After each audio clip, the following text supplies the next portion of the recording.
On a un input-output et on a un feedback. Alors ça, c'est vraiment... Alors oui, on y vient après. Le input... Je suis un peu speed aujourd'hui.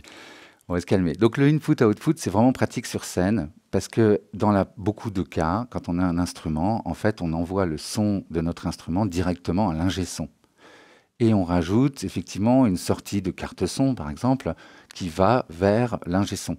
Et donc dans cette carte son, on n'a pas du tout envie d'avoir les deux, la guitare et le looper, parce que ça ferait un doublon avec la guitare ou l'instrument qui part déjà dans la table, quoi. Donc effectivement, là, on va mettre sur Rec Override, par exemple, ou Never. Never, ça veut dire que ça ressortira jamais, d'accord? Et effectivement, si par exemple on a mis des effets, ça peut être intéressant de mettre Rec Override, comme ça on entend la guitare normale qui part chez l'ingé son, et en plus la guitare traitée, bon, à vous de voir, ça peut dépendre des cas. Ah, merci, je viens de voir le message sur le setup avec les vinyles. Bah, c'est pour ça, je crois que je vais faire un dojo sur le vinyle, sur Serato et utiliser live en même temps la semaine, dans 15 jours. Pardon, parenthèse.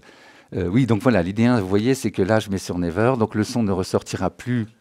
On voit que ça rentre dans la piste, hein, on le voit ici. Looper scratch. Pardon, 5-6, oui, non, c'est 5-6, c'est là. Voilà, là, on voit que ça rentre. Je bouge la platine, hein, vous voyez à droite, ça bouge. Donc effectivement, il y a du volume qui rentre. Mon looper va enregistrer tout ce qui rentre. Effectivement, on voyait que ça rentrait ici aussi.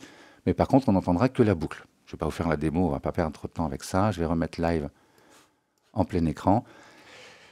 Et effectivement, le feedback, c'est un peu le même principe. C'est-à-dire qu'on est sur scène et souvent, si on empile beaucoup de boucles avec un violoncelle ou n'importe quel instrument, d'ailleurs, les boucles, à un moment, vont effectivement peut-être prendre plus d'ampleur au niveau volume, vont être plus présentes que notre petit instrument au milieu, un peu noyé, ce qu'on est en train de jouer en temps réel, on ne l'entend plus vraiment.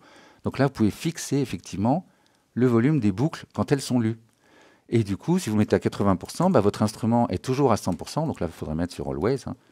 Donc effectivement, la guitare qui passe par le looper est toujours ce qui passe en temps réel est toujours à 100%, mais par contre le retour du looper, donc le feedback, ce qui est enregistré dans le looper, lui, est à 80%. Donc du coup, un peu moins fort et ça évite d'être noyé, quoi.